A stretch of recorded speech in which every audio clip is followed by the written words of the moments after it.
Anak, huwag kang magpa-opera. Hindi natin kakayanin ang gastos.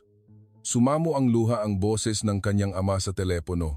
May 12 oras na lang ang nalalabi, ngunit ang pamilyang ito ay walang pagpipilian. Sa Netherlands, ang isang simpleng appendectomy ay maaaring umabot sa 10,000 euro o halos 1,000 piso. Nagbabayad na ang kanyang ama ng halos 15,000 euro bawat taon para sa dialysis at malapit na silang ibenta ang kanilang bahay. Ngunit pagkatapos ay isang Filipino nurse ang nagsabi sa kanyang anak na babae, "Huwag kang mag-alala, dear. Hindi ito ang Netherlands. Isang pangungusap lang." At nagbago ang kapalaran ng buong pamilya. Ang kuwentong ito ay naibahagi ng milyong beses sa social media na gumising sa buong Netherlands. Narito ang kuwento ng 48 dapang oras na himala mula Eindhoven patungo sa Maynila. Kung mag-subscribe at mag-like kayo, malaking tulong ito upang makagawa pa kami ng mas maraming nakakaantig na kuwento tulad nito. Simulan na natin. Kumusta? Ako si Anna van der Berg, isang 17 taong gulang na estudyante ng high school mula sa Eindhoven, Netherlands. Gusto kong ibahagi ang aking kuwento sa inyong lahat dahil ang karanasan ko sa Pilipinas ay lubos na nagpabago sa aking buhay. Kailangan kong simulan sa kuwento ng aking pamilya. 10 taon na ang nakalipas, ang aking ama ay nagtatrabaho sa isang pabrika ng kumpanyang Philips. Siya ay isang masipag na empleyado, ngunit pagkatapos ay, ang krisis sa ekonomiya noong 2008 ay nagdulot ng pagsasara ng pabrika at natanggal siya sa trabaho. Mula noon, nagsimula siyang magtrabaho bilang isang freelance na tubero na may mga araw na may trabaho at may mga araw na wala. Mas malala pa, 5 taon na ang nakalipas, na-diagnose ang aking ama na may chronic kidney failure. Sinabi ng doktor na kailangan niyang sumailalim sa dialysis 3 beses sa isang linggo. Ang bawat dialysis session ay nagkakahalaga ng humigit kumulang 170 euro. Sa isang linggo, ito ay 510 euro. Sa isang buwan, humigit kumulang 2,040 euro. Sa isang taon, umaabot ito sa 24,480 euro o halos 1.5 milyong piso. Sa kabutihang palad, ang aking ama ay may mandatory health insurance sa Netherlands, ngunit hindi nito sakop ang lahat ng gastos. Ang binabayaran ng insurance ay humigit kumulang 9,000 euro bawat taon. Ang natitirang mahigit 11,000 euro ay responsibilidad ng aming pamilya. Hindi pa kasama dito ang gastos sa gamot sa alta presyon, gamot sa diabetes, at iba pang pagsusuri na nagpapataas sa taunang gastusin sa medisina ng aking ama sa mahigit 20,000 euro. Nagtatrabaho ang aking ina ng night shift sa isang supermarket.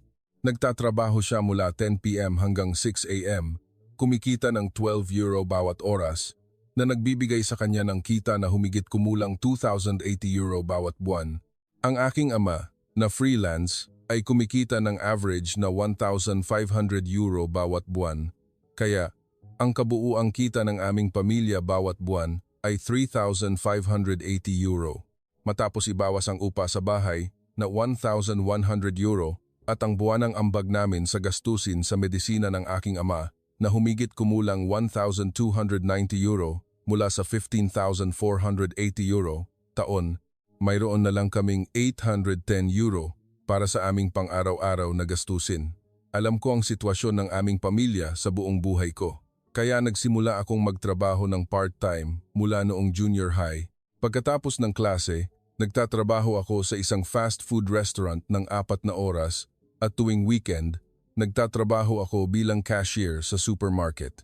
Pagdating ko sa high school, nagsimula rin akong magturo online sa gabi. Ibig sabihin, mayroon akong 3 part-time na trabaho, ngunit hindi ko kailanman pinabayaan ang aking pag-aaral. Pinapanatili ko ang aking ranggo bilang numero 1 sa aming paaralan. Napakalinaw ng aking layunin, makakuha ng scholarship para makapasok sa universidad. Gusto kong mag-aral gamit ang sarili kong pagsisikap nang hindi nagiging pabigat sa aking mga magulang. Pagdating ng taglagas ng 2024, may magandang balita ang aming paaralan. Mayroong programa mula sa Department of Education ng Pilipinas na nag-iimbita ng mga outstanding na estudyante mula sa Netherlands upang maranasan ang kasaysayan at kultura ng Pilipinas sa loob ng 2 linggo nang walang anumang gastos. 20 estudyante lamang ang pinili mula sa buong bansa. Nag-apply ako at sa kabutihang palad napili. Gusto ko na talagang pumunta sa Pilipinas dahil mahilig akong manood ng Filipino teleserye. Higit pa rito, libre ang tiket sa eroplano, tirahan at pagkain. Kaya ito ay isang ginintuang oportunidad para sa akin. Noong Nobyembre 15, 2024, sumakay ako ng eroplano patungo sa Pilipinas. Sa Schiphol Airport sa Amsterdam, hinatid ako ng aking mga magulang. Nakaupo ang aking ama sa wheelchair. Maputla ang kanyang mukha dahil kakagaling lang niya sa dialysis, ngunit nakangiti pa rin siya sa akin. Ana anak, mag-ipon ka ng magagandang karanasan sa Pilipinas. Ayos lang ako. Alam kong gaano kasakit ang nararamdaman ng aking ama, ngunit pinilit niyang ngumiti para sa akin. Matapos ang 12 oras na paglalakbay, dumating ako sa Ninoy Aquino International Airport. Ang una kong naramdaman ay paghanga. Napakalinis at moderno ng airport kumpara sa ilang paliparan sa Europa, at ang mga tao ay tila napakapalakaibigan. Bagaman hindi lahat ay marunong magsalita ng Ingles, sinubukan nilang gumamit ng kilos para ituro ang daan sa akin. Sa bus na patungo sa Maynila, tumingin ako sa labas ng bintana. Ang matataas na gusali ay nakatayo ng magkakasunod at ang mga kalsada ay puno ng buhay. Ito ay isang tanawin na lubos na naiiba sa Eindhoven. Ang Eindhoven ay isang tahimik na industrial na lungsod na may mga lumang gusali at sa gabi, delikado nang lumabas. Nag-check-in ako sa hotel at inayos ang aking mga gamit. Kinaumagahan, magsisimula ang totoong schedule ng mga aktibidad. May plano kaming bisitahin ang Intramuros, ang makasaysayang Tagaytay, at ang Banawe Rice Terraces sa Baguio sa loob ng 2 linggo. Kinagabihan, nagkaroon kami ng welcome dinner. Bagaman ito ang unang pagkakataon na nakatikim ako ng pagkaing Filipino, napakasarap nito, lalo na ang sinigang na lubos na kahanga-hanga. Nakakilala ako ng iba pang mga estudyanteng Dutch. Lahat sila ay mga outstanding na estudyante na pinili mula sa iba't ibang lungsod. Nang gabing iyon, nag-video call ako sa aking mga magulang. Nanay, tatay, ang galing po dito sa Pilipinas. Bukas po, pupunta kami sa Intramuros. Ngumiti ang aking ina at sinabi, "Mag-enjoy ka, anak. Kunan mo ng maraming litrato." Tila nakatulog na ang aking ama. Madali siyang napapagod dahil sa dialysis. Nang gabing iyon, nakahiga ako sa kama at naisip na ang paglalakbay na ito ay magiging pinaka-espesyal na karanasan sa aking buhay. Ngunit hindi ko alam na may hindi inaasahang kaganapan na naghihintay sa akin, isang bagay na magpapabago sa aking pananaw sa buhay magpakailanman at magpapakilala sa pangalan ng Pilipinas sa buong Netherlands. Umaga ng Nobyembre 11, nagsimula ang unang araw ng mga aktibidad sa Pilipinas. Kumain ako ng almusal sa hotel at sumakay sa bus. Ipinaliwanag ng aming guide na ngayon ay bibisitahin namin ang Intramuros, ang makasaysayang pader na lungsod. Pagdating namin sa Intramuros, ang una kong naramdaman ay pagiging kahanga-hanga, ang magagandang gate at ang mahabang hanay ng mga lumang gusali sa likuran ay isang kamangha-manghang tanawin. Ipinaliwanag ng guide ang mahigit 200 taong kasaysayan ng detalyado. Mahilig na ako sa kasaysayan, kaya nakinig ako ng mabuti at kumuha ng maraming litrato. Nagkaroon kami ng group photo sa harap ng Fort Santiago. Nakita ko ang maraming turista na nagrerenta ng magagandang barot saya upang isuot. Naisip ko na kailangan kong subukan ito balang araw. Ngunit habang naglalakad kami at pinagmamasdan ang kagandahan ng San Agustin Church, bigla akong nagsimulang makaramdam ng kaunting sakit sa tiyan. Sa una, inakala ko na marahil ay dahil sa almusal o hindi pa sanay ang aking tiyan sa pagkaing Filipino kaya hindi ko gaanong pinansin.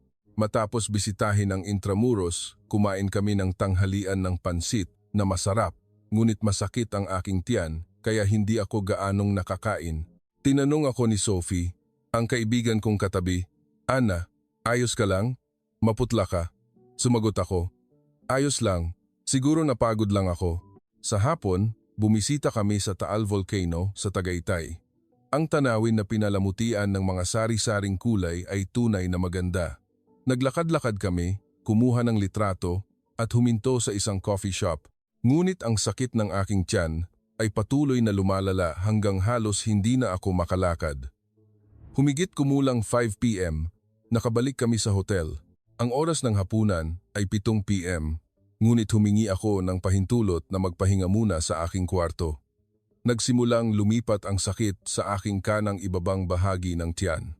Sinubukan kong uminom ng painkiller, ngunit hindi ito bumuti. Nag-alala si Sophie kaya umakyat siya sa aking kwarto para tingnan ako. Ana, hindi ka ba bababa para kumain? Naghihintay ang lahat. Sinubukan kong bumangon ngunit sobrang sakit kaya hindi ako makagalaw. Sophie, pakisabi mo kay Professor please, masakit talaga ang tiyan ko. Agad na umakyat si Professor Jansen, ang aming tagapamahala, upang tingnan ang aking kondisyon. Nang makita niya ang aking kalagayan, nagbago ang kanyang ekspresyon. Ana, kailan ka pa nagsimulang sumakit?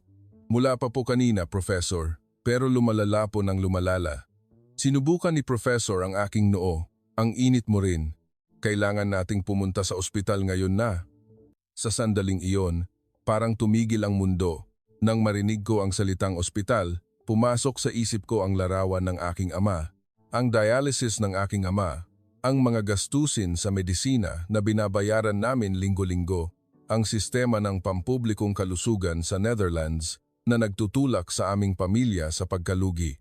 Sinabi ko kay Professor, ayos lang po ako, Professor. Magpahinga lang po ako ng kaunti at gagaling na po ako. Hindi na po kailangan pumunta sa ospital. Ngunit iginiit ni Professor, hindi pwede, Ana. Hindi maganda ang hitsura mo. Kailangan nating pumunta ngayon na. Tumawag si Professor sa front desk ng hotel at nagpatawag ng ambulansya ang staff. 10 minuto pagkaraan, dumating ang mga paramedics. Napakabilis nilang kumilos. Matapos ang paunang pagsusuri, inilagay nila ako sa stretcher. Lalong lumalala ang sakit hanggang sa gusto ko ng sumuka. Sa loob ng ambulansya, tinanong ako ng isang paramedic sa Ingles, kailan pa po nagsimulang sumakit? Mula po kanina, Doktor. Sinubukan ng paramedic na pindutin ang aking tiyan at bumulong baka appendicitis. Ang tanawin ng Maynila sa gabi ay mabilis na dumaan sa bintana. Umalingaw-ngaw ang sirena at lumihis ang ibang sasakyan. Sa Netherlands, bagaman may mga ambulansya, minsan ay hindi lumihis ang ibang sasakyan, ngunit dito, iba. Sa loob lamang ng 15 minuto, nakarating kami sa ospital. Ito ay isang malaking gusali na may karatula sa pasukan na nagsasaad ng St. Luke's Medical Center, Global City. Inihatid ako ng mga paramedics sa emergency room. Ang emergency room ay hindi gaanong magulo tulad ng inakala ko. Sa Eindhoven, ang emergency room ay laging puno ng mga tao at kailangan mong maghintay ng hindi bababa sa 5,006 na oras. Ngunit dito, iba. Agad akong inasikaso ng nurse. Magaling siyang magsalita ng Ingles. Kumusta? Kailan po nagsimula ang sintomas? Ipinaliwanag ko ang aking mga sintomas at agad na iniulat ng nurse sa doktor. Wala pang 5 minuto, dumating ang doktor. Siya ay isang batang babaeng doktor. Ang kanyang name tag ay nagsasaad ng Dr. Alia Reyes. Sinabi ni Doktor, Alia sa Ingles, Ana, susubukan kong pindutin ang iyong tiyan. Kung masakit, sabihin mo lang. Nang pindutin ni Doktor, ang aking kanang ibabang bahagi ng tiyan, napasigaw ako sa sakit. Lalong sumeryoso ang mukha ng doktor. Pinaghihinalaan naming acute bowel obstruction. Kailangan ng mabilis na CT scan. Sa sandaling iyon, biglang nanginig ang aking isip. CT scan po? Napakamahal po niyan sa Netherlands. Ilang daang euro po iyan sa isang beses. Tanong ko sa nanginginig na boses. Doctor, magkano po ang CT scan? Bahagyang nagulat ang doktor bago sumagot. Hindi ito ang oras para mag-alala sa gastos, Ana. Ito ay maaaring isang bagay na nakamamatay. Ikinumusta ako ng nurse sa CT scan room. Humiga ako sa kama sa harap ng malaking makina. Sinabi ng radiologic technologist, pigilin ang paghinga at nagsimulang gumana ang makina. 10 minuto pagkaraan, natapos ang scan. Nang makabalik ako sa waiting room, naghihintay na si Professor Jansen at Sophie. Sinabi ko kay Professor, kailangan ko pong tawagan ang aking mga magulang. Tumango si Professor at iniabot sa akin ang telepono. Nanginginig ang aking mga kamay. Alas 8 p.m. na sa Pilipinas. Alas 2 p.m. naman, sa Eindhoven. Malamang na nagpapahinga ang aking ama pagkatapos ng dialysis. Pindot ko ang dial. 3 beses na umalingaw-ngaw ang ring. At pagkatapos ay sinagot ng aking ama ang tawag. Anna, bakit ka tumawag sa ganitong oras, anak? Sinubukan kong pigilan ang luha. Tatay, nasa ospital po ako ngayon. Narinig ko ang mas mabibigat na hininga ng aking ama sa telepono. At pagkatapos ay narinig ko ang pinakamasakit na salita sa aking buhay. Anna, huwag kang magpa-opera anak. Hindi natin kakayanin ang gastos. Nanginginig ang boses ng aking ama. Mahigpit kong hinawakan ang telepono. Pero tatay, masakit po talaga. Sinabi ng doktor na emergency po ito. Narinig ko ang boses ng aking ina na sumingit. Anna, ano ang nangyari anak? Nasa ospital ka. Malamang na kakagaling lang ng aking ina sa trabaho. Nagpatuloy ang aking ama. Makinig ka, anak. Kung sakaling bumuka ang appendix sa Netherlands, ang gastos sa operasyon ay maaaring umabot sa 10,000 euro anak. At dito sa Pilipinas, malamang na pareho lang. Saan tayo kukuha ng pera? Nagsimulang lumuha ang aking mga mata, ngunit sinubukan kong magpigil. Pero tatay, sinabi po ng doktor. Bigla, bumukas ang kurtina at pumasok si Doktor. Aliyah, may hawak na mga dokumento.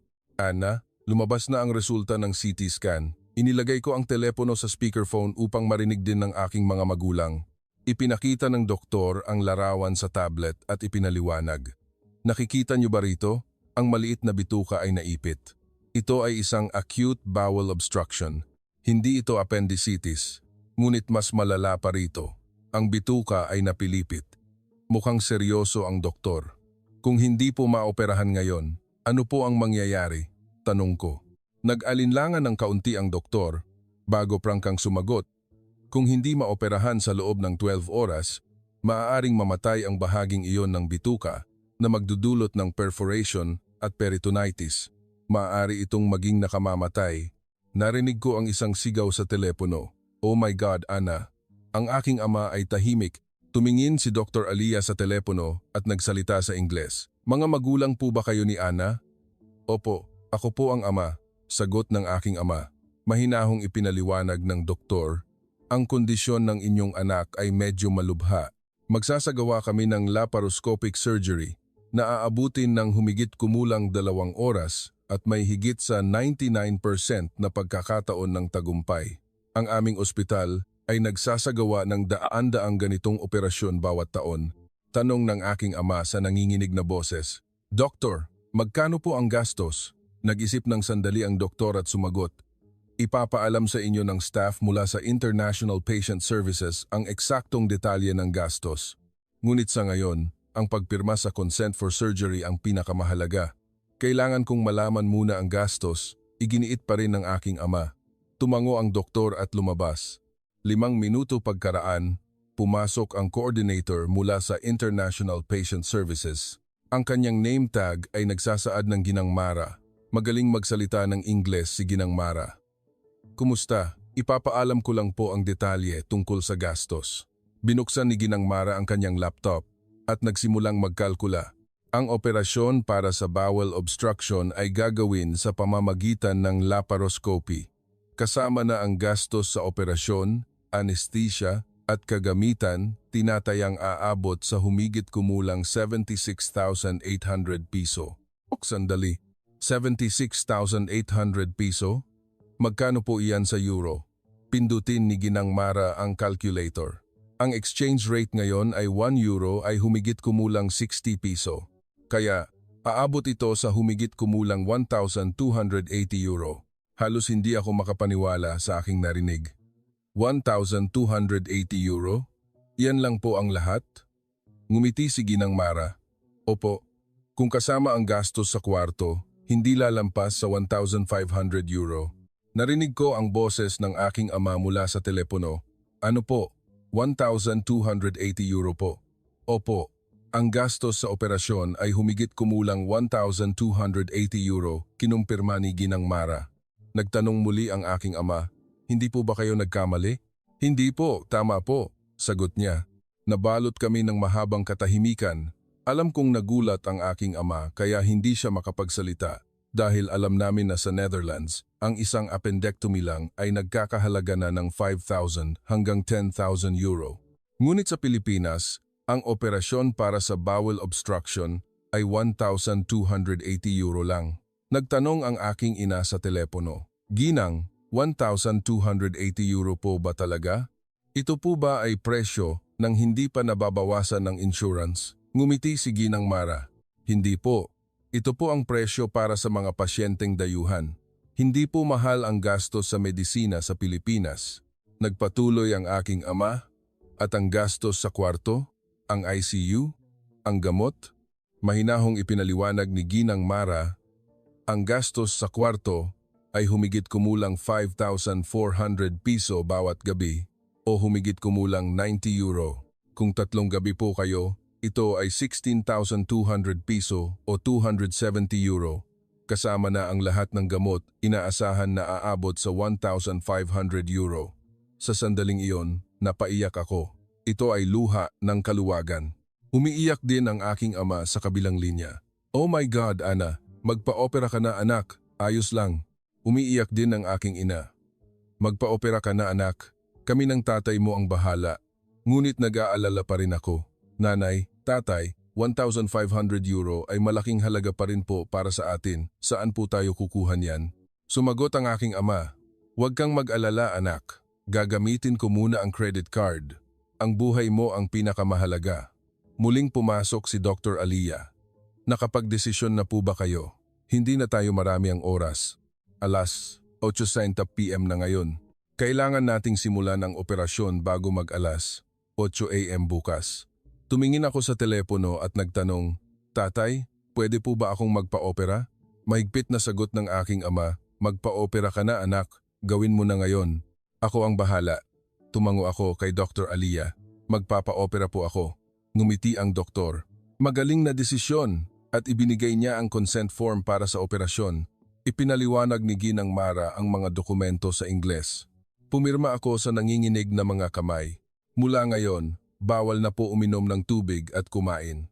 Ang operasyon ay magsisimula bukas ng 8 AM, paliwanag ng doktor. Dinala ako ng nurse sa patient room. Habang naglalakad, nakita ko ang ibang mga pasyente. Lahat sila ay tila kalmado at inaalagaan ng mabuti. Ang kwarto ay isang malinis na twin room. Komportable ang kama at may sariling banyo na kapansine-pansing naiiba sa mga ospital sa Netherlands. Nilagyan ako ng IV ng nurse. Magbibigay kami ng nutrients at tubig sa pamamagitan ng linya na ito hanggang sa oras ng operasyon. Binisita ako ni Professor Jansen at Sophie sa kwarto. "Ana, kumusta ka?" Hinawakan ni Sophie ang aking kamay. Tumango ako. Bukas, kailangan kong magpa-opera." Sinabi nila na ang gastos ay humigit kumulang 1,500 euro. Nanlaki ang mata ni Sophie. "Ano? 1,500 euro? Kung sa Netherlands iyan, sigurado akong libu-libong euro iyan." Sumabat si Professor Jansen, "Ana, napakagaling talaga ng sistema ng pampublikong kalusugan sa Pilipinas. Huwag kang mag-alala, magiging maayos ang operasyon." Nakipag-ugnayan din si Professor sa ibang estudyante at lahat sila ay nag-aalala para sa akin. Humigit kumulang 10 PM, tinawagan ko muli ang aking mga magulang. "Nanay, tatay, ayos lang po ako. Magiging maayos po ang operasyon." Sinabi ng aking ama, "Ana, napakalakas mo anak. Ipinagmamalaki kita." Sinabi ng aking ina, "Pagkatapos ng operasyon, tawagan mo agad ako anak."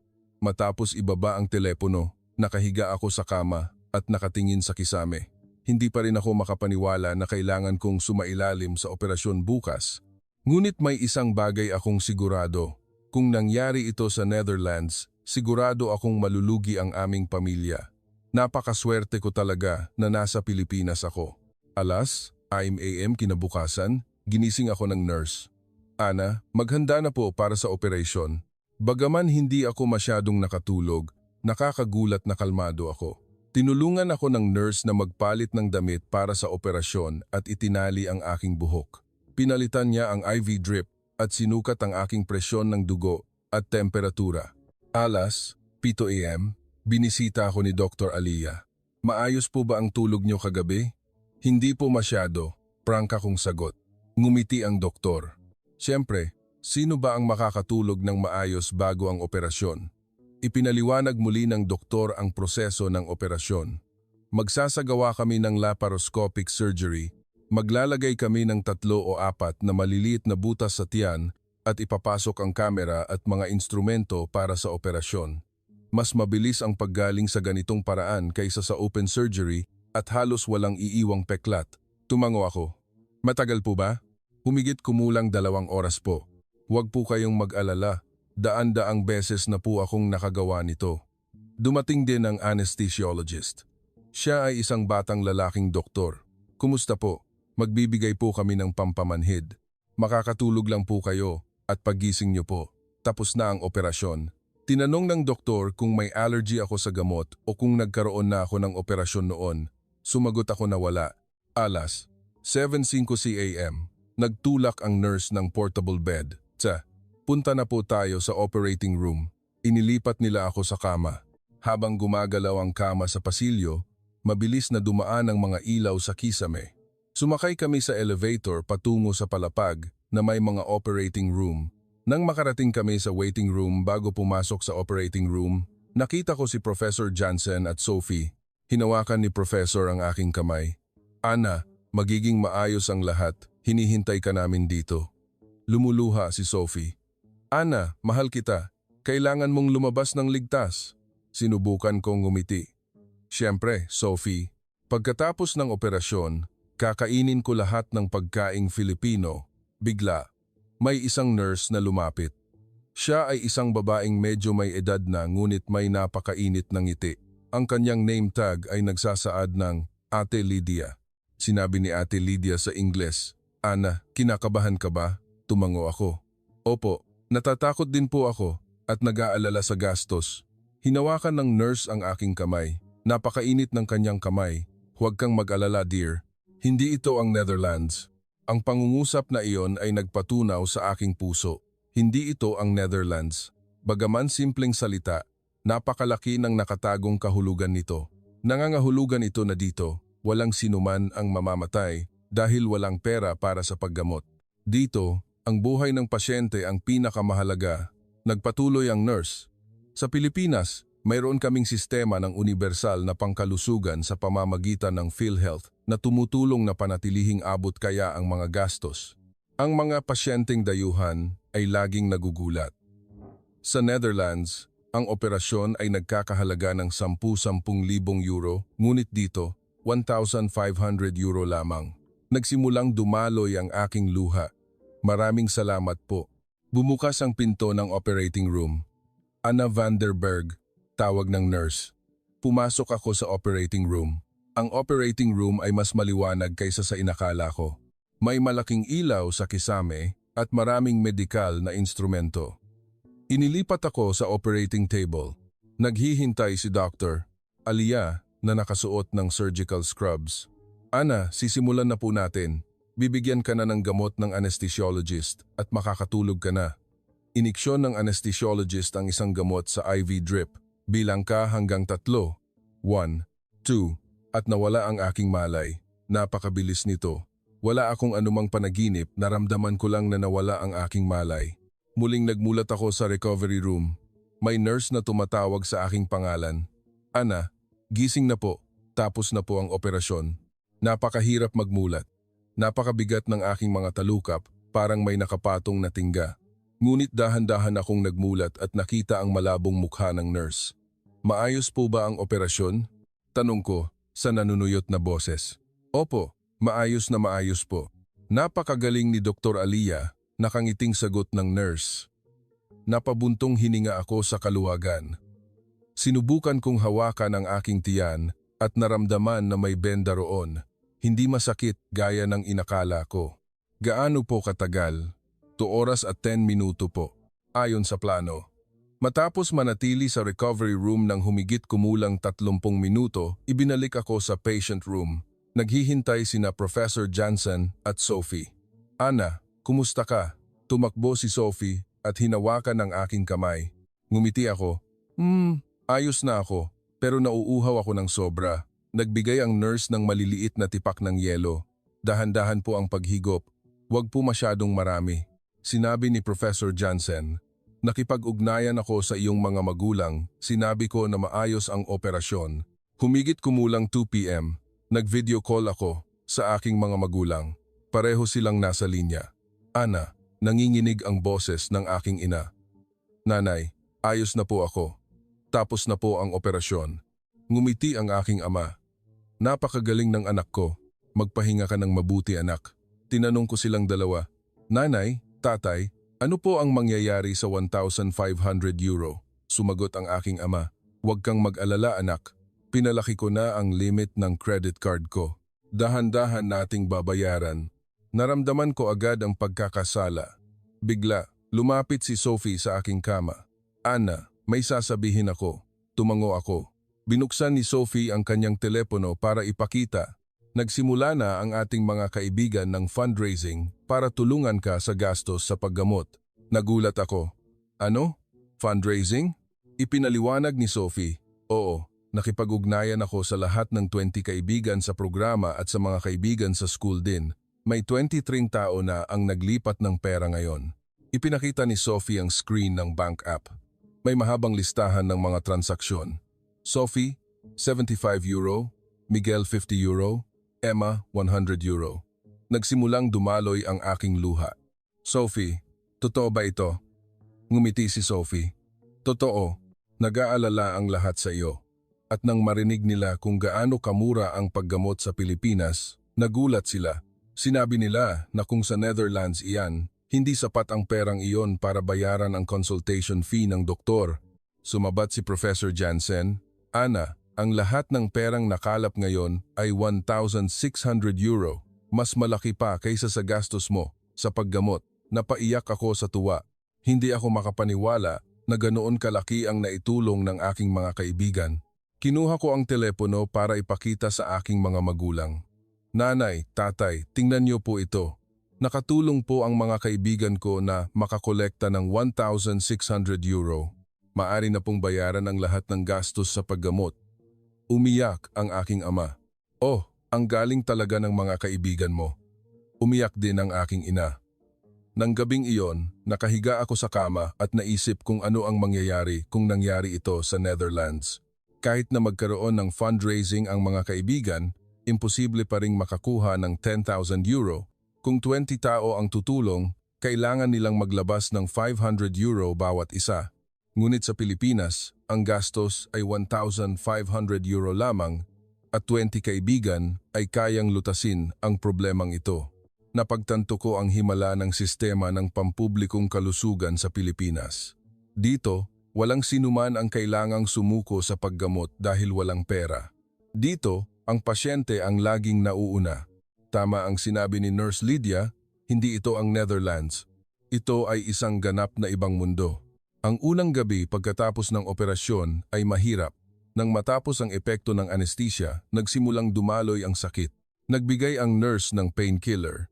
Ngunit sa bawat galaw ko, humihigpit ang sugat sa aking tiyan. Ngunit kung ikukumpara sa sakit na kinailangang tiisin ng aking ama pagkatapos ng operasyon sa Netherlands, wala ito. Kinaumagahan, sinuri ni doktor. Aliya ang aking kondisyon. Kumusta po kayo kagabi? Medyo masakit po, pero ayos lang, sagot ko.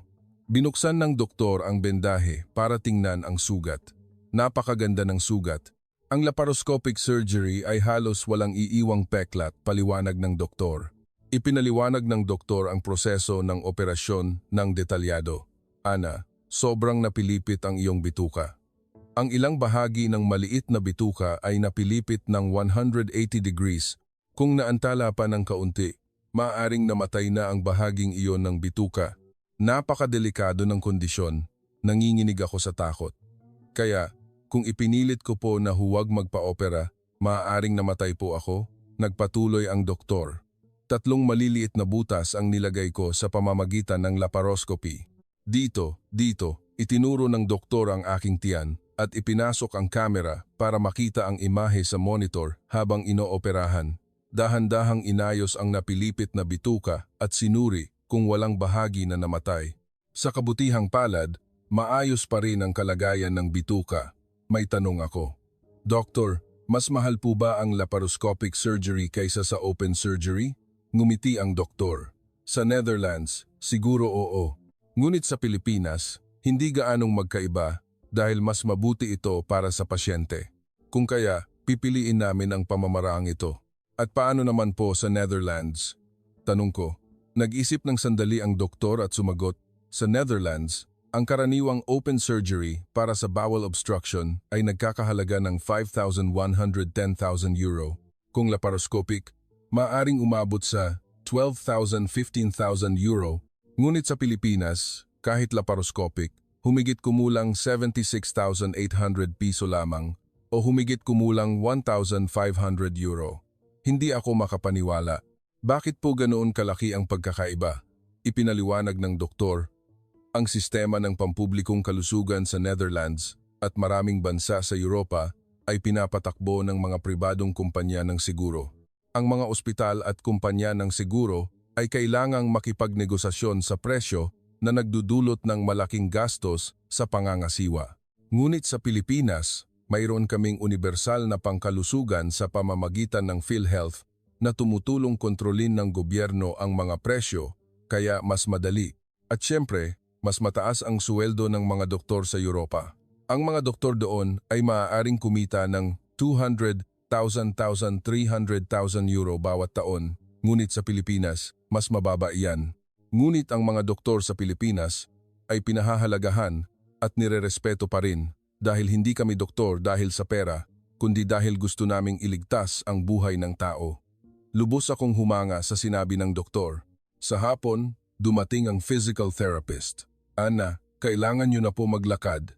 Ang maagang pagkilos ay makakatulong sa mabilis na paggaling. Sa una, natakot ako na masaktan ang sugat, ngunit tinulungan ako ng physical therapist na dahan-dahang bumangon. Lumabas ako ng unang hakbang. Bagaman nakaramdam ako ng paghigpit sa sugat, kaya ko itong tiisin. Dahan-dahan akong naglakad sa pasilyo, tumitingin sa labas ng bintana. Nakita ko ang tanawin ng Maynila. Ang matataas na gusali ay nakahanay, ang mga kalsada ay puno ng sasakyan, tunay na naiiba sa Eindhoven. Nang makabalik ako sa kwarto, binuksan ni Sophie ang kanyang laptop para ipakita. Ana, tingnan mo ito. Ang kuwento mo ay kumakalat na sa social media. Tumingin ako sa screen. May nag-post ng aking kuwento sa Facebook. Estudyanteng Dutch. Naoperahan sa bituka sa Pilipinas. 1,500 euro lang ang gastos. Kung sa Netherlands iyan, libo-libo. May daan-daang komento tulad ng, hindi ka pani-paniwala. Kainggit-inggit ang sistema ng pampublikong kalusugan sa Pilipinas. Ang sistema ng pampublikong kalusugan sa Europa ay malinaw na panloloko. Napakarami ring shares, mahigit 5,000 beses na itong na-share. Labis akong nagulat. Sophie, sino ang nag-post? Sumagot si Sophie, ako. Sa tingin ko, dapat malaman ng mga tao kung gaano kagaling ang sistema ng pampublikong kalusugan sa Pilipinas. Tumango ako. Salamat. Nang gabing iyon, bumalik si Dr. Aliyah. Ngayon ay kasama niya ang isa pang doktor. Ana, ipapakilala ko po sa inyo si Dr. Jose Lim. Siya po ay isang gastroenterologist.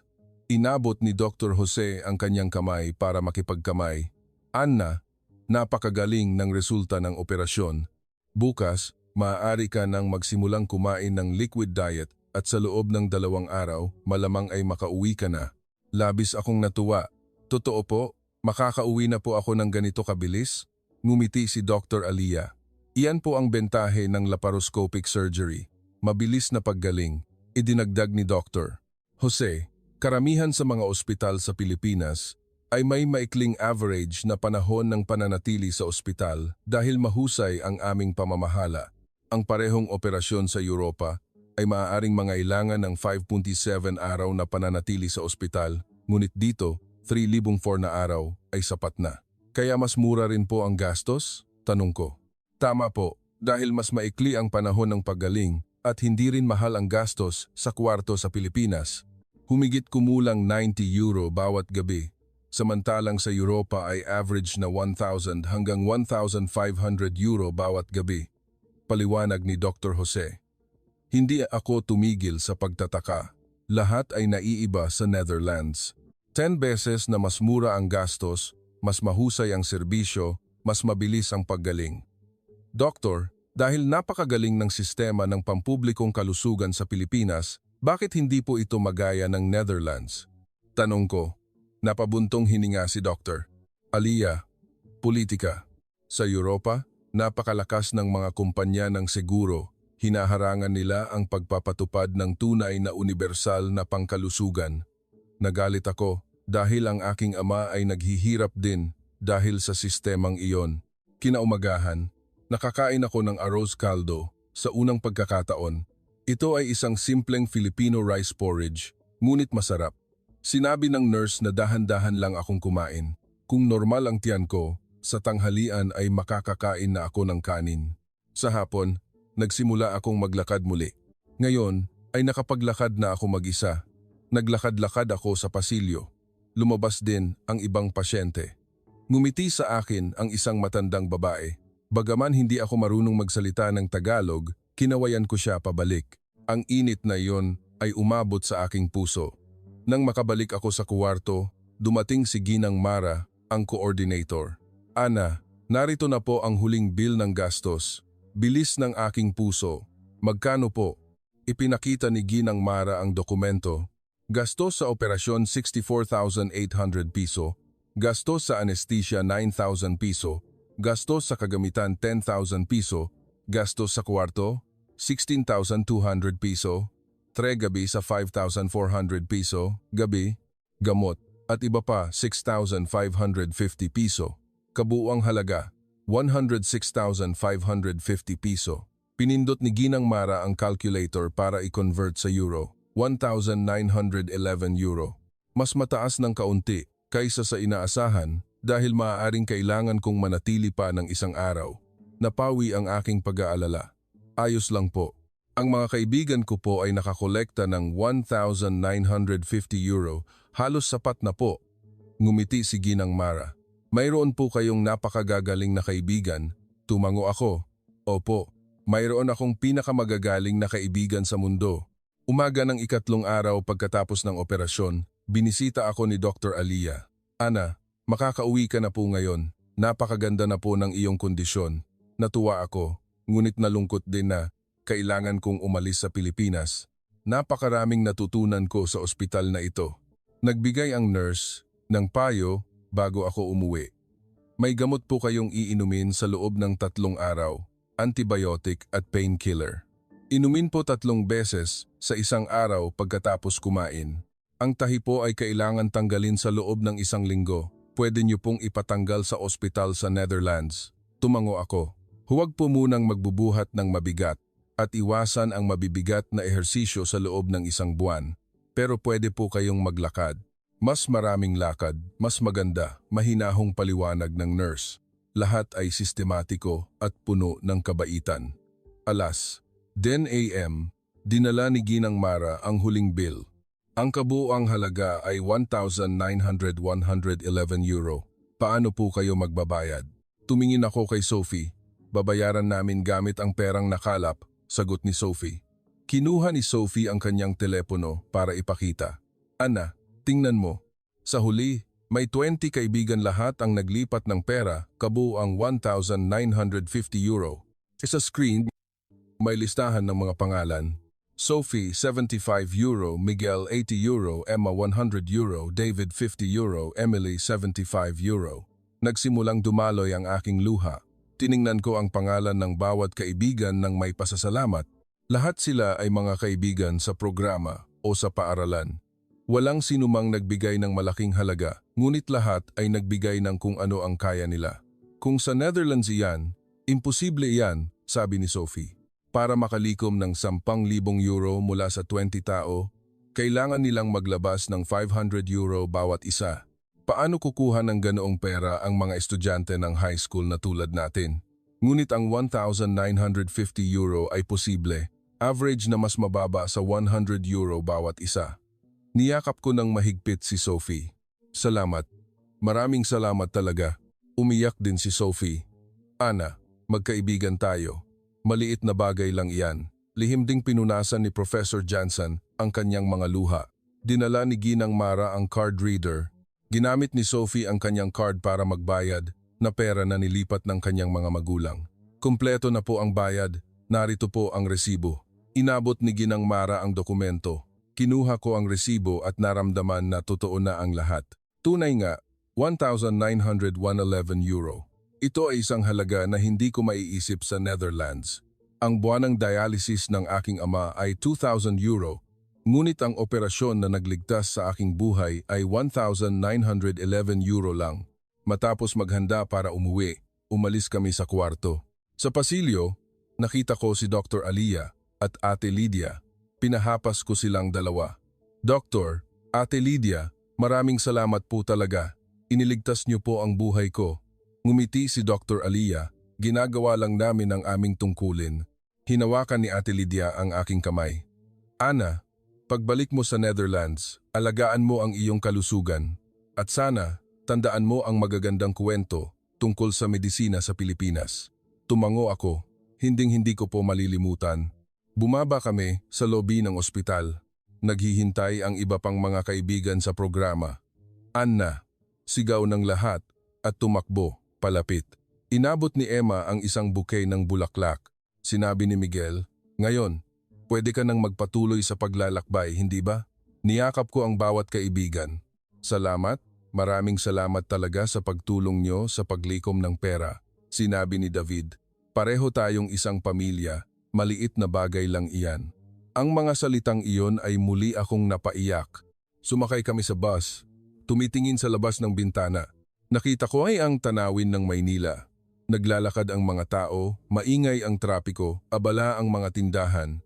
Mas naramdaman ko ang pagkakaugnay sa Pilipinas.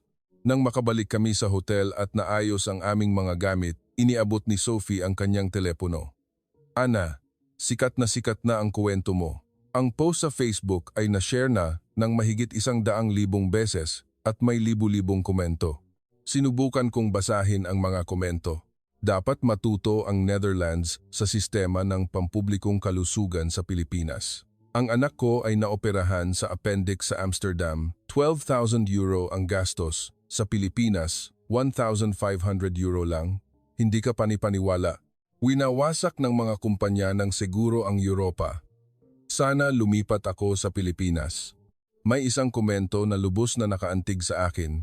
Nagbayad ako ng 250,000 euro para sa paggamot sa cancer, kinailangan kong ibenta ang aking bahay at ngayon ay may utang pa rin. Hindi ko alam kung magkano iyan sa Pilipinas. Nasa maling sistema tayo. Ibinalik ko ang telepono at tumingin sa labas ng bintana. 4 na araw pa lang ako sa Pilipinas, ngunit ang aking buhay ay lubos nang nagbago. Ang bansang ito, ang sistemang pangkalusugan na ito, ay nagbigay sa akin ng pangalawang buhay. Nang gabing iyon, nag-video call ako sa aking mga magulang. Nanay, tatay, lumabas na po ako sa ospital. Ngumiti ng maliwanag ang aking ama. Anna, nakahinga na ako ng maluwag anak. Ayos ka na ba ngayon? Ayos na po. Lumabas po ako sa ospital sa loob lang ng 3 araw. Tanong ng aking ina. At magkano ang huling gastos, anak? 1,911 euro po. Pero ang mga kaibigan ko po ay nakatulong na makalikom ng 1,950 euro kaya ayos na po, umiyak ang aking ama. Salamat sa Diyos. Pakisabi mo ang pasasalamat ko sa iyong mga kaibigan, anak. Nangako ako sa kanila.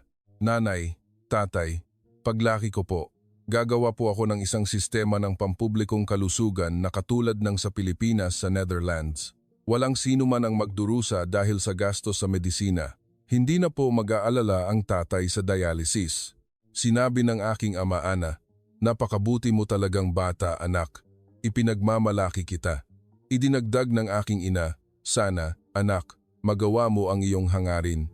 Nang gabing iyon, ipinangako ko sa sarili ko na kailangan kong mag-aral ng public health policy para mabago ang Netherlands.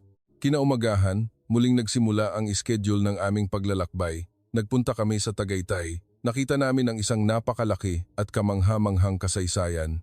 Humanga ako kung paano nakagawa ang Pilipinas ng isang napakagaling na sistema ng pampublikong kalusugan. Nagpunta rin kami sa Baguio City. Ito ay isang napakagandang lungsod. Umakyat kami sa Burnham Park at naglakad-lakad sa Session Road. Halos hindi na masakit ang sugat sa aking tiyan. Ito ang resulta ng laparoscopic surgery. Kung sa Netherlands iyan, sigurado akong nakahiga pa rin ako sa kama sa ospital. Ngunit ngayon, naglalakad-lakad ako sa Baguio. Sa pagtatapos ng 2 linggong programa, nagtipon ang lahat ng mga kalahok upang ibahagi ang kanilang damdamin. Nang ako na ang magsalita, sinabi ko, nakakuha ako ng bagong buhay sa Pilipinas at naramdaman ko ang pagmamahal ng aking mga kaibigan. Hinding-hindi ko malilimutan ang karanasang ito. Salamat, Pilipinas. Nagpalakpakan ang lahat. May ilang umiyak. Napakarami naming natutunan mula sa paglalakbay na ito, hindi lamang kasaysayan at kultura, kundi pati na rin ang kahalagahan ng sistema ng pampublikong kalusugan. Bago bumalik sa Netherlands, bumalik ako sa St. Luke's Medical Center, Global City, ng pribado. Gusto kong formal na magpasalamat kay Dr. Alia at sa medical team. Sumama sina Professor Jansen at Sophie. Nang makapasok kami sa lobby ng ospital, pamilyar pa rin ang kapaligiran. Tulad ng araw na umalis ako sa ospital 3 araw na ang nakalipas, nagpunta kami sa International Patient Services. Mainit na sinalubong kami ni Ginang Mara. Anna, bakit ka po rito? Nandito po ako para magpaalam sa doktor. Babalik na po ako sa Netherlands bukas, sinabi ni Ginang Mara. Maghintay lang po kayo sandali. Tatawagan ko po si Dr. Alia. At tumawag siya. 5 minuto pagkaraan, dumating si Dr. Alia. Nakasuot siya ng lab gown, tila kakagaling lang sa operasyon. Anna, paano ka nakapunta rito? Kumusta ang kondisyon mo? Nakangiting tanong ng doktor. Napakaganda po. Halos hindi na po masakit. Kahapon po, umakyat po ako sa Taal Volcano. Nagulat ang doktor. Ganoon kabilis? Napakabilis ng paggaling. Siguro, dahil bata ka pa. Lumipat kami sa consultation room. Sumama rin si Ate Lydia. Ibinigay ko ang thank you card na inihanda ko. Isinulat ko ang pasasalamat sa Ingles at sa Tagalog na medyo gulo-gulo. Dahil po sa inyo, nabuhay po ako. Hinding-hindi ko po malilimutan ang inyong kabutihan. Binasa ni Dr. Alia ang card at namumula ang kanyang mga mata. Salamat, Ana. Nakakatanggap ng ganitong pasasalamat at nakaramdam ako ng mas malaking pag-asa na maging doktor. Sinabi din ni Ate Lydia, dahil sa mga pasyente na tulad mo, Anna, kaya patuloy naming ginagawa ang trabahong ito.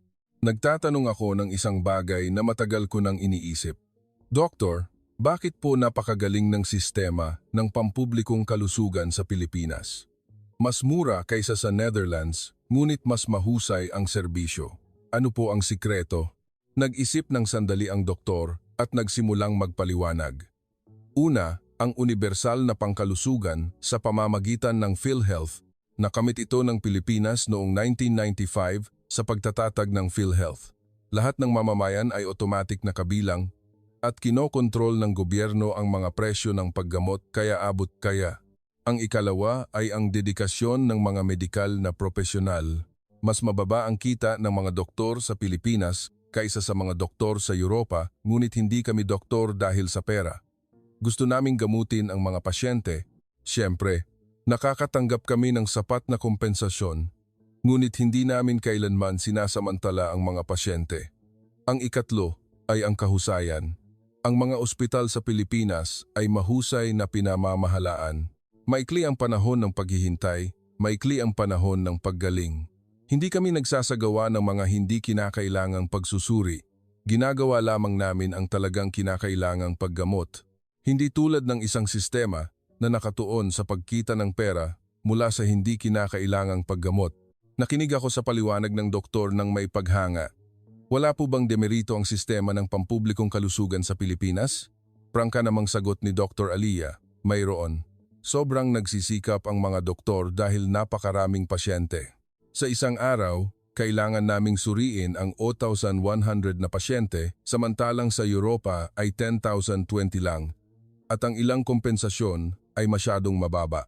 Sinusubukan ng gobyerno na kontrolin ang gastos sa medisina, kaya kailangan ng mga ospital na tumanggap ng maraming pasyente para makasurvive. Napapagod din ang mga doktor. Ngunit kahit ganoon, sinusuportahan pa rin namin ang sistemang ito dahil pinahihintulutan nito ang mga mamamayan na makakuha ng paggamot sa isang abot-kayang presyo. Idinagdag ni Ate Lydia, ang pinakamalaking problema ng sistema ng pampublikong kalusugan sa Europa ay ang mga kumpanya ng seguro. Kumikita sila ng malaki mula sa gitna. Ang mga ospital at kumpanya ng seguro ay kailangang makipagnegosasyon sa presyo na nagdudulot ng malaking gastos sa pangangasiwa. Ngunit sa Pilipinas, hindi ganoon. Ang gobyerno ang nagtatakda ng lahat ng gastos. Kaya madali. Nakakatanggap ang mga ospital ng itinakdang pera at nagbabayad ang mga pasyente ng itinakdang halaga, transparent at patas. Ngunit sa Europa, ang parehong operasyon, iba't ibang ospital ay nagpapataw ng iba't ibang presyo. Ito ay isang sistemang hindi makatwiran. Tumango ako. Narinig ko po ang kuwento sa Netherlands. May isang tao na naoperahan sa appendix. Ang ospital ay humingi ng 18,000 euro sa una, ngunit nakipagnegosasyon ang kumpanya ng seguro at binawasan sa 5,000 euro at ang pasyente ay kailangang magbayad ng 2,000 euro. Makatwiran po ba iyan? Umiling si Dr. Alia. Hindi makatwiran. Ang 18,000 euro ay isang arbitraryong numero lamang na itinakda para makipagnegosasyon sa kumpanya ng seguro. Sa totoo lang, ang makatwirang presyo ay maaaring nasa humigit kumulang 5,000 euro. Ngunit sa Pilipinas, 76,800 piso lamang o humigit kumulang 1,280 euro. Napakalaki ng pagkakaiba dahil tinitingnan ng Europa ang medisina bilang isang negosyo na kailangang kumita ng husto. Ngunit sa Pilipinas, tinitingnan namin ang medisina bilang isang pampublikong serbisyo. Ang layunin ay garantiyahan ang karapatan sa kalusugan ng mga mamamayan. Ito ay isang magkaibang pilosopiya. Tinanong ko ang doktor, "Doktor, may isang bagay po akong napagtanto. Sa Netherlands, sinasabi ng mga tao na hindi nililigtas ng mga doktor ang buhay ng pasyente, kundi binabaon nila ito sa mga bill. Ngunit sa Pilipinas, ang pagliligtas ng buhay ang laging nauuna. Ito po ang pinakamalaking pagkakaiba." Hinawakan ni Dr. Alia ang aking kamay. "Tama po, Ana. Ang puso ng medisina ay ang pagliligtas ng buhay, hindi ang pagkita ng pera. Sinusubukan ng Pilipinas na panatilihin iyon. Bagaman hindi perpekto, hindi bababa sa walang sinuman ang mamamatay dahil walang pera para sa paggamot." Nagsimulang dumaloy ang aking luha. "Doktor, ang aking ama po ay kailangan magpa-dialysis 3 beses sa isang linggo. Ang gastos po ay 2,000 euro bawat buwan. Sinasakop lang po ng insurance ang bahagi nito, kaya ang aming pamilya ay kailangang magbayad ng 15,480 euro bawat taon. Halos malulugi na po kami dahil sa halagang ito." Nalungkot ang mukha ng doktor. Sa Pilipinas, ang dialysis ay humigit kumulang 3,000 piso bawat buwan, 7 euro. Sasakupin ng PhilHealth ang 90%, kaya ang pasyente ay magbabayad lamang ng 2,000 piso bawat buwan o humigit kumulang 33 euro. Kung ang iyong ama ay nasa Pilipinas, magbabayad lamang siya ng 600 euro bawat taon. Nagulat ako. 600 euro? Pero kailangan po naming magbayad ng 15,480 euro? Opo, halos 25 beses ang pagkakaiba. Ito ang pagkakaiba ng mga sistema. Ang sistema ng Europa ay isang sistema na nagsasamantala sa mga pasyente, ngunit ang sistema ng Pilipinas ay isang sistema na nagpoprotekta sa mga pasyente, sabi ni Ate Lydia.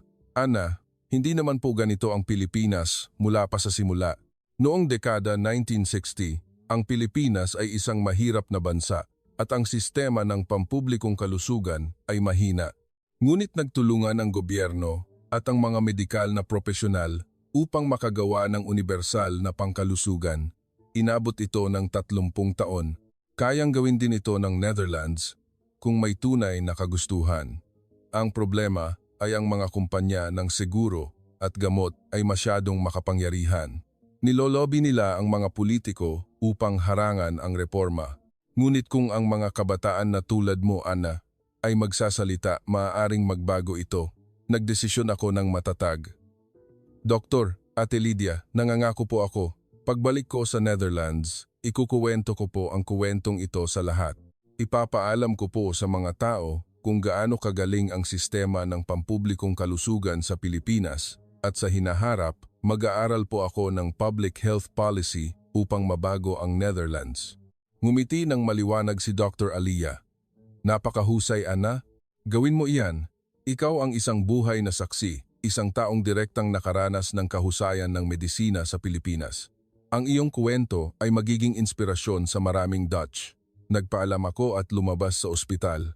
Tumingala ako sa langit ng Maynila. Napakaganda ng bughaw na langit. Ang bansang ito, ang ospital na ito, ay nagbigay sa akin ng pangalawang buhay at nagbigay din sa akin ng layunin sa buhay. Dumaan ako sa proseso ng immigration sa Ninoy Aquino International Airport. Ang 2 linggo sa Pilipinas ay lumipas na parang panaginip, lalo na ang 3 araw sa ospital na lubos na nagpabago sa aking buhay. Habang papunta sa gate, dumaan ako sa mga duty-free shop. May mga pampaganda, electronics at Filipino dolls na nakadisplay. Tinanong ako ni Sophie, Ana, hindi ka ba bibili ng souvenir? Umiling ako. Ang pinakamalaking souvenir na natanggap ko ay ang buhay. Sapat na iyon. Ngumiti si Sophie, pero bumili ka man lang ng kahit ano para sa iyong mga magulang. Kaya bumili ako ng mga herbal na produkto para sa kalusugan ng aking ama. Sumakay ako sa eroplano. Ang mahabang paglalakbay na 12 oras ay naghihintay sa akin. Habang umaakyat ang eroplano, tumingin ako sa labas ng bintana. Dahan-dahang lumiliit ang mga ilaw ng Maynila. Paalam, Pilipinas. Salamat, sabi ko sa aking isip. Habang nasa flight, binuksan ko ang aking laptop. Gusto kong makita kung paano kumalat ang aking kuwento sa social media.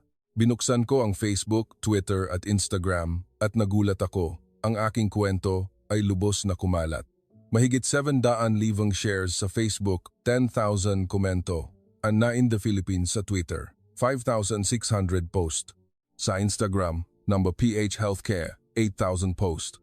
Nagsimula na ring ilabas ng mga malalaking media sa Netherlands ang kuwentong ito, tulad ng NOS, RTL News, The Telegraph at The Volkskrant. Lahat sila ay nagbalita sa parehong tono. Estudyanteng Dutch na operahan sa Pilipinas, €1,500 lang ang gastos. Sinubukan kong basahin ang mga komento. Ito ang kahihiyan ng sistema ng pampublikong kalusugan sa Europa. Mas sibilisado ang Pilipinas kaysa sa atin. Ang asawa ko ay nagkaroon ng bill sa paggamot sa cancer na €250,000. Ibinenta namin ang aming bahay at ngayon ay may utang parera. Hindi ko alam kung magkano iyan sa Pilipinas. Sana lumipat ako sa Pilipinas. Wala nang pag-asa sa bansang ito. May isang komento na lubos na nakaantig sa akin. Ako ay isang nurse. Nakikita ko ang mga pasyente na umiiyak araw-araw dahil sa gastos sa medisina. Kung hindi dahil sa insurance, hindi sakop ng insurance, o masyadong mataas ang babayaran ng sarili. Nang makita ko ang sistema ng Pilipinas, napagtanto ko kung gaano kami kamali. Ang medisina ay dapat na karapatan, hindi produkto. Nagsimula akong sumagot. Kumusta? Ako si Ana. Salamat sa pagbabasa ng aking kwento. Sa Pilipinas, nakakuha ako ng bagong buhay. Naramdaman ko ang pagmamahal ng aking mga kaibigan at natutunan ko ang tunay na kahulugan ng medisina. Inalagaan ako ng mga medikal na profesional sa Pilipinas na parang isang tao, hindi lang isang pasyente. Mas binigyan nila ng halaga ang buhay kaysa sa pera. Naniniwala ako na maaaring magbago ang Netherlands kung magsasama-sama tayong magsasalita. Ang aking mensahe ay nakakuha ng 100,000 likes sa loob lamang ng ilang oras. Nagsimulang ibahagi ng mga tao ang aking post at ang kanilang sariling mga karanasan. Naglipa na ang mga kwento ng pagkalugi dahil sa gastos sa medisina. Dumating ako sa Schiphol Airport. Naghihintay ang aking mga magulang. Nakaupo ang aking ama sa wheelchair, ngunit maliwanag ang kanyang mukha. Ana. Tumakbo ang aking ina at niyakap ako ng mahigpit. Nag-alala ako ng sobra sa iyo, anak. Umiyak din ang aking ama. Ana, mabutit ligtas ka na, anak. Niyakap ko silang dalawa. Nanay, tatay, ayos na po ako. Napakagaling po ng mga doktor sa Pilipinas. Sinabi ng aking ama, kailangan talaga nating magpasalamat sa Pilipinas. Sa sasakyan pa uwi, ikinuwento ko ang lahat ng aking karanasan ng detalyado. Ang proseso ng operasyon, ang gastos sa medisina, ang fundraising ng mga kaibigan at ang kabutihan ng medical team. Humanga ang aking mga magulang. 1,911 euro. Hindi ka pani-paniwala, bulong ng aking ama. Kinaumagahan, pumunta ako sa paaralan. Tinawag ako ng direktor. Ana, ang kwento mo ay naging national news na. Gusto kang interviewin ng lokal na pahayagan. Kakayanin mo ba? Opo, sagot ko. Dumating ang isang reporter mula sa Eindhoven's Dagblad. Siya ay isang babaeng may edad na nagngangalang Linda. Ana, gusto kong marinig ang kuwento mo. Maaari mo bang ikuwento mula sa simula? Ikinuwento ko ang lahat sa loob ng isang oras. Lumuluha si Linda habang nagsusulat. Ana, hindi lang ito tungkol sa medisina, kundi ito ay isang kuwento na nagpapakita kung gaano kamali ang lipunan ng Dutch. Ang iyong kuwento ay magiging inspirasyon sa maraming tao. Kinaumagahan, matapos mailathala ang artikulo, muling nagbago ang aking buhay. Ang artikulo ay inilathala sa front page, Estudyante sa Eindhoven, natuto ng tunay na kahulugan ng medisina sa Pilipinas, kasama ang isang malaking larawan ko sa harap ng ospital. Nang gabing iyon, nakipag-ugnayan sa akin ang lokal na estasyon ng telebisyon para sa isang interview. Kinaumagahan, nagpunta ako sa studio. Tinanong ako ng news anchor Ana, sa tingin mo ba ay mas mahusay ang sistema ng pampublikong kalusugan sa Pilipinas kaysa sa Netherlands? Prangka kong sagot, opo, mas mahusay po ng sobra. Sa Pilipinas, walang sinuman ang kailangang sumuko sa paggamot dahil walang pera. Hindi mahal ang gastos sa medisina, mahusay ang serbisyo, at inaalagaan ng mga medikal na propesyonal ang mga pasyente ng buong puso. Ngunit sa Netherlands, iba. Parang nabubuhay tayo para sa kapakinabangan ng mga kumpanya ng siguro. Ang video ng interview ay may mahigit 2 milyong views sa YouTube. Naglipa na ang mga komento. Karamihan ay sumasang-ayon sa akin. May ilang pumupuna na isa akong sosyalista at labis na pinupuri ang Pilipinas. Ngunit karamihan ay sumasang-ayon na, tama si Ana, kailangan nating magbago. Isang buwan pagkaraan, may hindi inaasahang tawag na dumating. Ito ay mula sa opisina ng isang miyembro ng parliament. Ana, gusto po kayong imbitahin ng Ginoo para magbigay ng pahayag sa isang pagdinig tungkol sa reforma sa sistema ng pampublikong kalusugan. Magiging komportable po ba kayo? Agad akong pumayag. 2 linggo pagkaraan, naglakbay ako patungo sa The Hague. Napakagara ng meeting room ng parliament. Ipinakilala ako ng Ginoo. Ngayon, mayroon tayong isang espesyal na saksi. Siya si Ana van der Berg. Nagpa-opera siya sa Pilipinas at direktang nakaranas ng problema sa sistema ng pampublikong kalusugan sa Netherlands. Tumayo ako sa harap ng mikropono, medyo nanginginig ang aking mga kamay, ngunit sinubukan kong magsalita ng mahinahon. Mga kagalang-galang na miyembro, ako po si Ana van der Berg. Sumailalim po ako sa operasyon sa bituka sa Pilipinas at nagbayad po ng 1,911 euro. Kung sa Netherlands po iyan, aabot sa 10,000 euro. Ang aking ama po ay kailangan magpa-dialysis. Ang gastos po ay 2,000 euro bawat buwan. Ngunit sa Pilipinas, 50 euro lang. Normal po ba iyan? Isa po tayong bansang maunlad. Ngunit ang ating sistema ng pampublikong kalusugan ay mas mababa kaysa sa ilang umuunlad na bansa. Ikinagagalak po ba natin iyan? Tahimik ang buong silid. May ilang tumango, may ilang hindi nasiyahan. Nagpatuloy ako. Natutunan ko po mula sa Pilipinas na ang medisina ay dapat na karapatan, hindi produkto. Pakiusap po, baguhin niyo po ang Netherlands. Huwag niyo na pong hayaan na magdusa ang mga taong tulad ng aking ama. Matapos ang pagdinig, may ilang miyembro ng parliament na lumapit at nakipagkamay sa akin. Ana, napakatapang ng iyong pahayag. Ang iyong kuwento ay magdudulot ng pagbabago.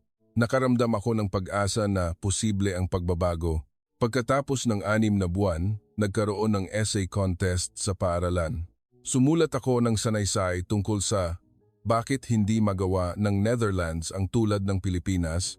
Sinuri ko ang paghahambing ng mga sistema ng pampublikong kalusugan sa pamamagitan ng paghahambing ng gastos, pag-access at kasiyahan sa sistema ng pampublikong kalusugan sa Pilipinas at Netherlands. Nanalo ang aking sanaysay ng National Award at nakatanggap ako ng premyo na €1,000. Ibinigay ko ang halagang iyon sa isang non-profit na organisasyon na tumutulong sa mga pamilyang nahihirapan dahil sa gastos sa medisina. Gusto kong ipasa ang tulong na natanggap ko mula sa Pilipinas sa iba. Pagkatapos ng isang taon, patuloy pa ring ibinabahagi ang aking kuwento sa internet. Lumampas sa 1,000,000 shares ang kabuuang bilang. Ang kwento ni Ana ay naging simbolo ng kilusan para sa reforma sa sistema ng pampublikong kalusugan sa Netherlands. Naghahanda ako para sa unibersidad. Pinili ko ang public health policy. Malinaw ang aking layunin, ang pagbuo ng isang sistema ng pampublikong kalusugan na katulad ng sa Pilipinas sa Netherlands. Alam kong hindi ito madali, ngunit hindi ako susuko. Tulad ng pagbibigay sa akin ng Pilipinas ng buhay, gusto ko ring magbigay ng pag-asa sa Netherlands. Gusto kong bumuo ng isang bansa kung saan walang sino man ang malulugi dahil sa gastos sa medisina, isang bansa kung saan walang sino man ang kailangang sumuko sa paggamot. Iyan ang aking pangarap. Ang kwento ni Ana ay hindi pa nagtatapos dito.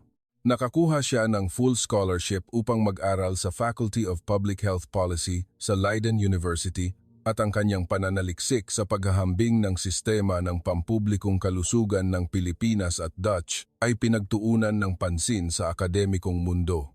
Pagkatapos ng pagtatapos, nagtrabaho siya sa isang think tank para sa public health policy at sumali sa kilusan para sa universal na pangkalusugan para sa lahat. Patuloy pa ring sumasailalim sa dialysis ang ama ni Ana, ngunit nakakakuha siya ng pag-asa mula sa pagmamasid sa kanyang anak na nagsisikap baguhin ang mundong ito. Ibinigay ng St. Luke's Medical Center, Global City kay Ana ang posisyon ng Honorary Ambassador at naglalakbay siya patungo sa Pilipinas bawat taon upang magpakita ng pasasalamat. Noong 2024, ang bilang ng mga pasyenteng dayuhan na naglalakbay upang magpagamot sa Pilipinas ay umabot sa 1.7 million. Sa bilang na iyon, 1,020 ay mga Dutch. Ang mga taong nakakaranas ng kahusayan ng medisina sa Pilipinas, tulad ni Ana, ay patuloy na dumarami. Balang araw, kailangan magbago ang Netherlands dahil mayroon pa ring mga kabataan na tulad ni Ana. Ang iyong pag-follow at like ay ang kapangyarihan na tumutulong sa amin na makapagkwento ng mas maraming tulad nito. Maraming salamat.